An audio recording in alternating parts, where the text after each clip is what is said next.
viviendo algunas crisis en nuestro país. No es para nada cierto oculto que la salud ha sido un tema permanente desde ya hace muchos años, ¿no? No solamente lo que pasa en la salud pública, con la crisis, por ejemplo, de las listas de espera, lo que ocurre en FONASA, sino que además ahora en este último tiempo se ha sumado la crisis del sector privado de salud, particularmente las ISAPRES. Hay iniciativas, ¿cierto?, que han presentado el gobierno para poder sostener un poquitito esta crisis para las ISAPRES particularmente.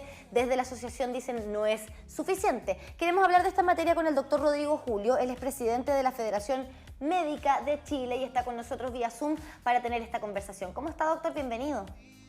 Hola, buenos días. Bien, muchas gracias por la invitación, Camila y Luis.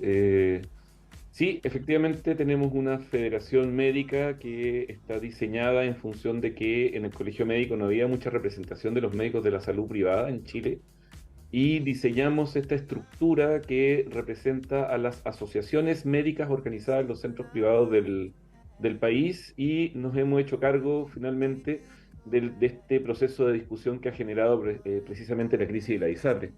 Sí, No doctor. pretendemos reemplazar al colegio médico, solo queremos aportar con ideas al colegio médico y a las autoridades respecto a la visión que tenemos nosotros, médicos que trabajamos en la salud privada. Yo, por cierto, trabajo la mitad de mi tiempo también en salud pública, trabajo 22 horas en el Hospital del Salvador, acá en Santiago. Sí, doctor, para aclarar nada más entonces, esta federación a la que usted representa, a la que usted preside en realidad, la Federación Médica de Chile, ¿son parte también del colegio médico? ¿Son médicos que están colegiados y que de manera paralela han decidido comenzar con esta federación para plantear las necesidades del sector privado o son instituciones que trabajan aparte? Mira, el colegio médico tiene una estructura de organización que es más bien territorial, ¿ya? Por lo tanto, son pocas hay un par de estructuras como las que agrupan a los médicos generales zona y a la APS, a Atención Primaria en Salud, que están organizados dentro del colegio médico, pero la salud privada propiamente tal no tiene estructura. Pese a que se intentó crear alguna estructura dentro del colegio médico, no se logró finalmente hacer y por la necesidad de organizarse desde el punto de vista de la salud privada, es que creamos esta asociación. Ahora, para evitar atomizar el gremio, no es de afiliación directa, sino que los médicos organizados en asociaciones gremiales dentro de sus centros de trabajo, sus clínicas, sus centros médicos, etcétera, son las que se afilian finalmente a la federación. Es decir, nuestros afiliados no son los médicos, sino que son las asociaciones médicas organizadas en los centros privados del país. Sí, hay una realidad que hace bastante tiempo obviamente se viene criticando, que es la realidad de las ISAPRES, lo que pasa por supuesto con el acceso a la salud. Hoy día vemos cómo muchas personas están dejando las ISAPRES precisamente por la incertidumbre, y no solamente por la incertidumbre, sino que cuando llegan a las clínicas o a lugares de prestaciones, finalmente tienen que pagar todo al contado y después seguir todo ese periplo para poder recuperar algún dinero, y eso ha hecho que hayan personas que vuelvan a FONASA, sumen un seguro complementario y obviamente se genere toda esta situación en incertidumbre de qué va a pasar con el mercado de las ISAPRES. A su juicio, ¿se busca precisamente eliminar el sistema de las ISAPRES en nuestro país? A ver, la historia es bastante larga si uno se pone a analizar cómo ha sido el proceso completo, digamos, desde que partió esta crisis. En realidad, el diseño del modelo ISAPRE es un diseño en el cual son aseguradoras, pero que tienen a cargo la administración del 7% obligatorio, lo que permite, digamos, de que pagando adicionales a esto, se vayan generando las prestaciones. Eso generó utilidades muy altas a la ISAPRES y eventualmente a los prestadores institucionales también, cosa que tuvo externalidades que son positivas también. Por ejemplo, mucha inversión en salud se hizo a través de los privados. Hay muchas cosas que hoy día se aplican en salud pública, que partieron 10 años antes en salud privada gracias a las posibilidades de proyectos de inversión. Sin embargo, el diseño en sí estaba mal planteado por una cuestión cultural. Hoy día en Chile, si alguien que pague ISAPRE le duele la cabeza, se va a atender con el otorrino, con el neurólogo, etcétera, sin que exista un control respecto a cómo administrar, por ejemplo, esas atenciones en salud. Eso se llama fee for service desde el punto de vista estricto, y cada una de esas atenciones es subsidiada por la ISAPRE, digamos, o por la aseguradora en este caso. Es una cuestión cultural que tienen los chilenos. Como dije, este problema partió en el 2010, cuando el Tribunal Constitucional declaró inconstitucional la tabla de factores. Sin embargo, no hubo, las ISAPRES no tuvieron la visión para poder hacer las modificaciones necesarias para hacerlas sustentables en el tiempo, los legisladores y los gobiernos de turno tampoco tuvieron la capacidad de poder hacer las modificaciones, y desde el punto de vista de nosotros, los médicos, y ahí hago un mea culpa también, que tampoco nosotros tuvimos la visión de poder también plantear reformas al modelo privado de salud, primero porque no existía dentro del colegio médico una estructura que viera el tema de los privados en este caso, pero no hubo capacidad de poder hacer las reformas que finalmente llevó a este estallido que está generando esta crisis hoy día, digamos. Por lo tanto, el problema es un problema que se arrastra no solamente de la ISAPRE, sino que también de los sucesivos gobiernos y parlamentos que no fueron capaces de ponerle la cola al burro finalmente, para poder generar una estructura, un modelo de salud que fuera sustentable en el tiempo y que no llevara a estas alzas unilaterales, persistentes y permanentes que llevaron a la judicialización de los planes de salud finalmente, el 25% de los planes de salud que estaban judicializados, y que llevó a la Corte Suprema a generar este fallo, primero el Ujú, fallo de la tabla de factores y después el fallo del GES, digamos, ujú. para darles a entender por qué se produjeron este tipo de situaciones, por la fórmula de cálculo que tienen los planes hoy día. El plan tiene un precio base, ese precio base se multiplica por una tabla de factores y a eso se suma la prima GES. Las ISAPRES podían, por el precio base, digamos, se fija por ley. Sin embargo, las ISAPRES tenían la posibilidad legal de poder hacer ajustes a la tabla de factores y al precio GES, porque no estaba adecuadamente regulado. Entonces, no hubo regulación. Y en ese aspecto es un área que es bien importante desde el punto de vista de entender de que parte de la culpa de toda esta crisis también la tienen las administraciones y las autoridades que no fueron capaces también de generar leyes que permitieran regular el ajuste de la tabla de factores y el precio GES, hasta que finalmente la Corte Suprema le hizo la pega a los legisladores y por lo tanto impuso esta ley que está obligando a generar reformas que son importantes. Ujú. Sí, y bueno, ante eso el gobierno también ha tomado medidas. Se adelantó, por ejemplo, el índice de costos de la salud, que es lo que establece el monto máximo que podrán subir finalmente los planes, las ISAPRES, año a año.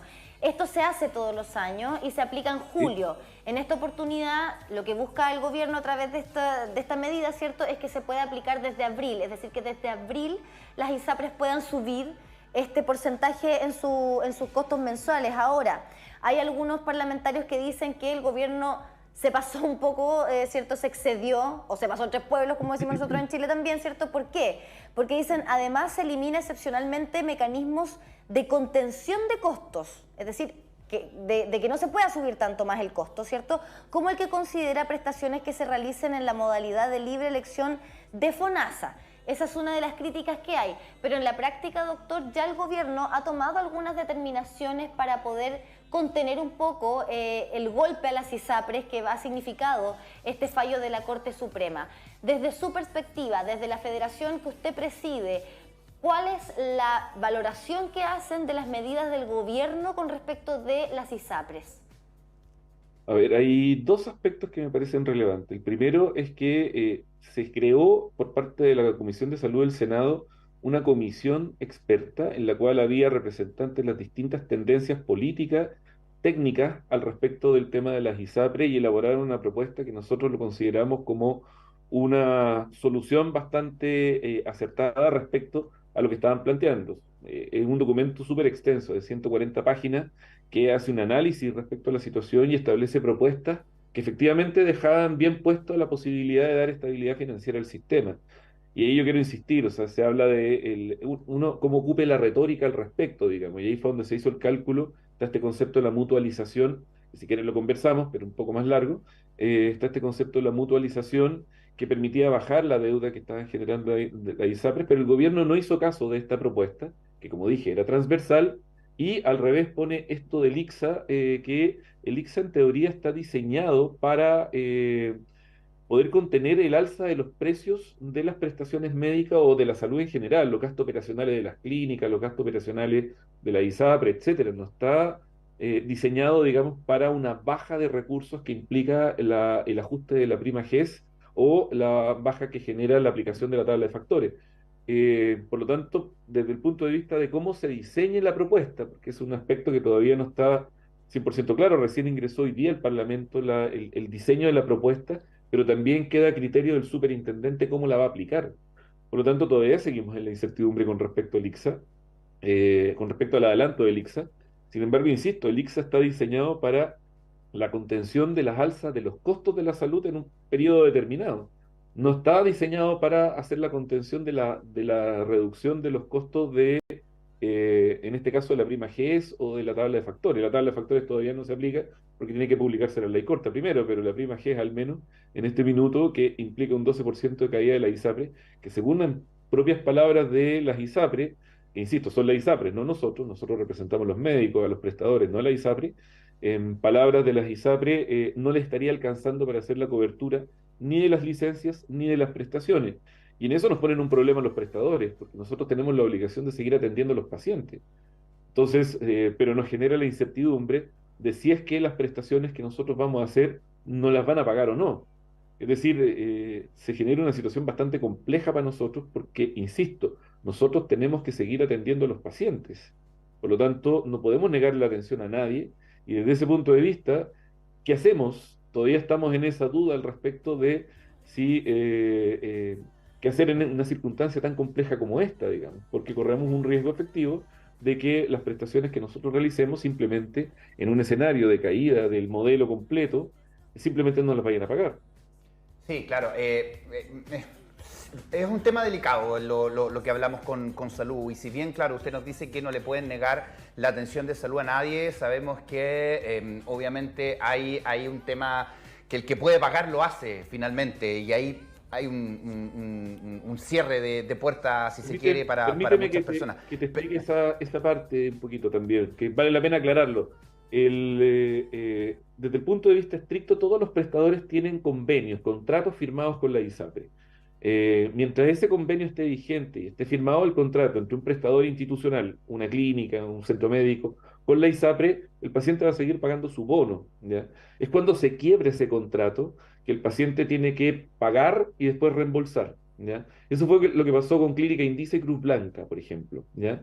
En la cual se quebró el contrato, no se respetaron las condiciones que estaban escritas en ese contrato, se quebró la relación entre esta clínica y la ISAPRE, y en ese caso los pacientes que querían seguir atendiéndose en Clínica Indisa tenían que pagar la prestación y después reembolsarla, ¿ya? Sí, claro. Que es más o menos como funcionan los seguros complementarios, por cierto. Sí, claro, y están sumando cada vez más fuerza, porque vuelvo a insistir, aquí en nuestro país lamentablemente el dinero es el que manda, y en acceso a salud sabemos que esa es la diferencia. Si nos vamos al sistema público, claro, nos pueden atender muy bien una vez dentro, pero para ingresar es muy difícil y ahí es donde entra el concepto de las clínicas que obviamente tienen sus costos, tienen sus precios, por supuesto que muchas veces son bastante altos y ahí le pregunto, ¿no puede partir también la conversación hoy día en medio de todo esto? Es que las clínicas se comiencen a atender también de forma más económica para las personas de FONASA, porque cuando uno va como FONASA solo a una clínica, porque sea el tratamiento, el costo a pagar, el copago es bastante alto, a diferencia de lo que pasa con las ISAPRES, porque finalmente estaban vinculadas a todo el tema de los privados. Y aparece el seguro complementario, que viene a salvar a muchas personas. Pero dentro de esta conversación, ¿no es necesario también comenzar a flexibilizar, aumentar los beneficios para personas de FONASA en los sistemas de salud privado? Es una buena pregunta, pero sin embargo no tiene que ver con la decisión de los prestadores, es el diseño de FONASA el que está hecho así.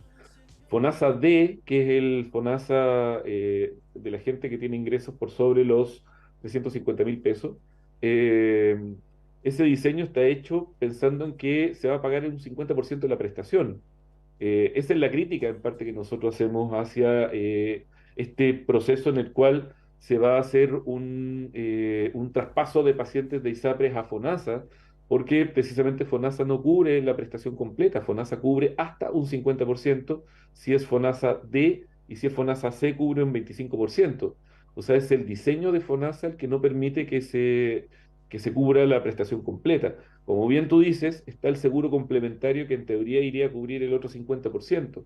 Pero hay que entender que los seguros hoy día están regulados por la Comisión del Mercado Financiero, no tienen una regulación sanitaria, que tienen selección al ingreso, que tienen posibilidad de sacarte en caso que tu prima se eleve, es decir, si tú te enfermas más, ellos tienen posibilidad de no renovarte el contrato, porque así están diseñados los seguros. Y esa es la crítica que nosotros hemos hecho al modelo que ha presentado el gobierno en relación a los seguros complementarios, que por cierto, a diferencia también de las ISAPRES, los seguros complementarios en este caso se pagan en forma independiente, es decir, por cada miembro del grupo familiar.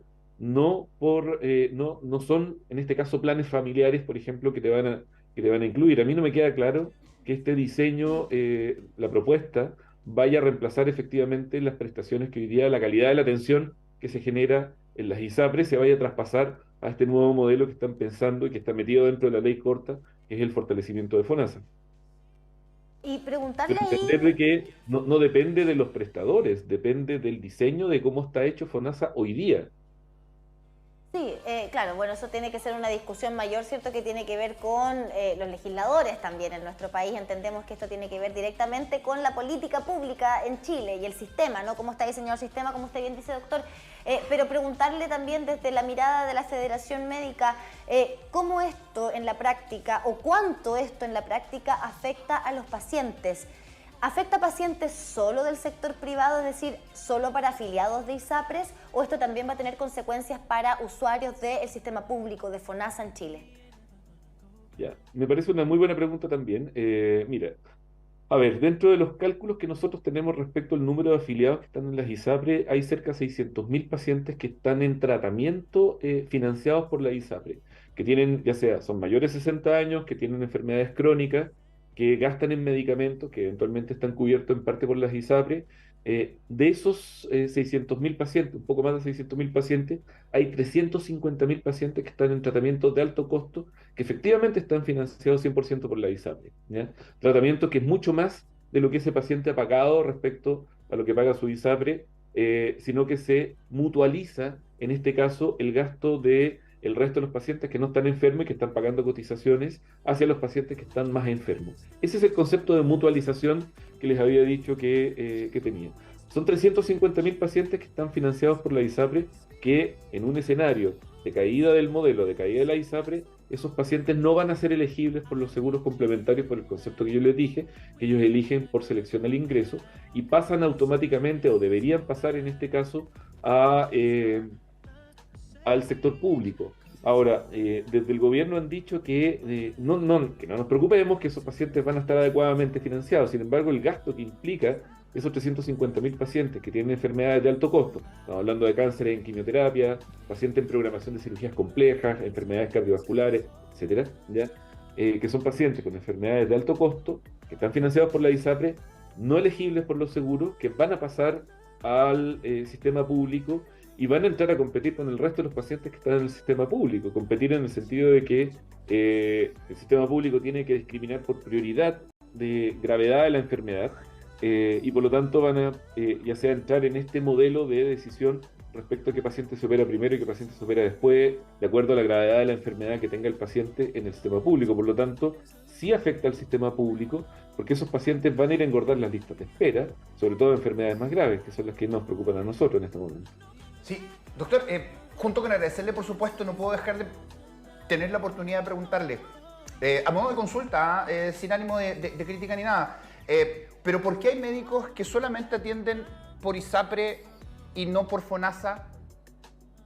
Si dentro de esta conversación estamos hablando de no negarle la atención a los pacientes, en medio de todo esto no podría haber un mensaje por parte de los médicos que todos pudiesen dar la atención a través de FONASA, porque de verdad hay una diferencia bien grande en costo y en acceso. Perdona que me sume, pero también hay muchos médicos que ni siquiera atienden ni por lo uno ni por lo otro, sino que de manera particular únicamente. A propósito de lo que le convoca a usted también como representante de los médicos. Sí, mira, eso está dentro de las posibilidades de decisión que tiene cada uno en la interna de cada médico. Las estimaciones que nosotros tenemos son un 70% de los médicos que atienden por FONASA. Yo atiendo por FONASA, entre paréntesis. Gracias. De toda la vida atiendo en FONASA y de toda mi vida he trabajado en el sistema público. Yo, insisto, la mitad de mi tiempo trabajo en el sistema público y la otra mitad de mi tiempo complemento el sueldo del sistema público con el sistema privado. Eso me permite, y eso soy súper enfático también en decirlo, porque de verdad me lo planteo de esa manera. Yo trabajo súper tranquilo en el sistema público, en un hospital muy bien gestionado, y eso también hay que decirlo, porque no siempre los médicos pueden decir que trabajan contentos en el sistema público, porque muchas veces están muy mal gestionados los hospitales. Yo tengo la suerte de trabajar en un hospital, en este caso el Hospital del Salvador, que ha sido muy bien gestionado independientemente de los cambios de gobierno que se han producido. Como que cada uno, porque se cambian las directivas de los hospitales en la medida que van cambiando los gobiernos, que no debería ser así, pero van cambiando. Sin embargo, ha sido bien gestionado, estoy contento con eso, pero las estimaciones que nosotros tenemos es un porcentaje menor de los médicos no atienden por FONASA y un porcentaje muy chico de los médicos no atienden ni por uno ni por otro. Ese porcentaje es muy bajo. Ahora, no tengo doctor, la cifra exacta. 30% igual es alto. Perdón, doctor, lo que pasa es que además también nosotros tenemos la mirada de regiones. En regiones hay una falta de especialistas y los especialistas que hay muchas veces no atienden por FONASA. Y se nota todavía más en realidades lejos de la región metropolitana, doctor. Sin ir más lejos, el otro día, no voy a decir a qué especialista estaba buscando y claro, para quienes estamos en FONASA no habían horas. Luego me metí de forma independiente y sí habían horas.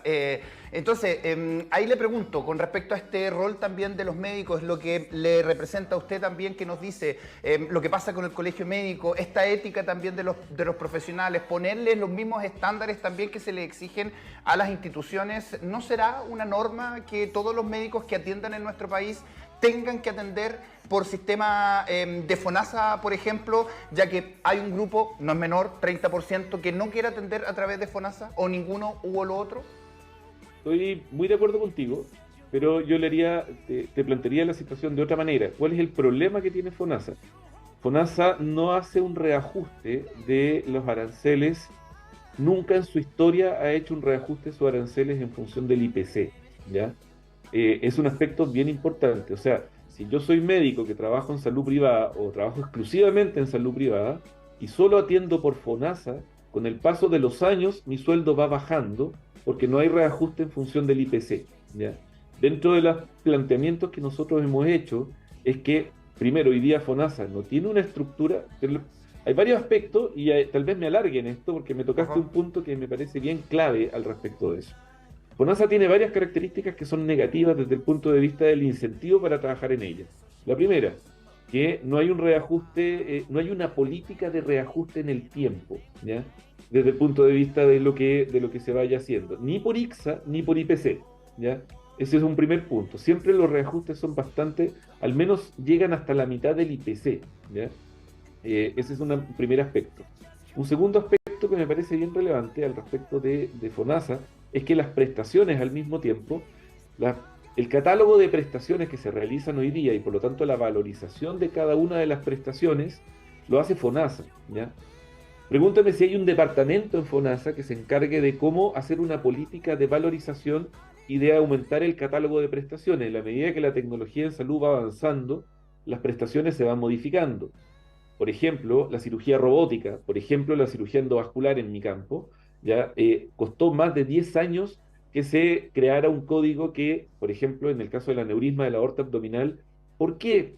Todos los años, cuando FONASA convoca a las sociedades de especialistas, las sociedades de especialistas son sociedades científicas, no son sociedades económicas, son las sociedades que se encargan por velar por la actualización, digamos, de la medicina en cuanto a tecnología académica y en investigación, ¿ya?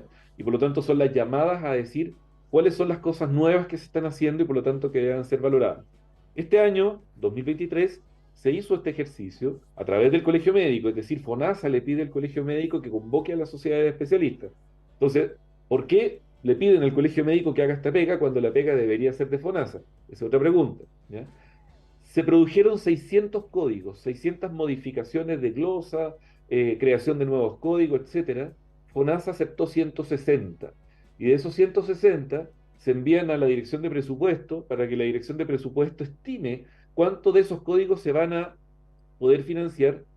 Es como esto ya se ha hecho en años anteriores, en nuestra experiencia, un 20% solamente de los códigos creados en cada una de estas pasadas, ¿ya? Se están contemplando dentro de los presupuestos y la creación de nuevos códigos en FONASA. Por lo tanto, si lo analizamos desde ese punto de vista, FONASA tiene falencias importantes que tienen que ver con el trabajo que nosotros realizamos. Es decir, si yo hago una prestación que no está codificada, por lo tanto no está valorizada por FONASA, ¿quién la tiene que pagar? ¿Cómo se hace la valorización de esa prestación?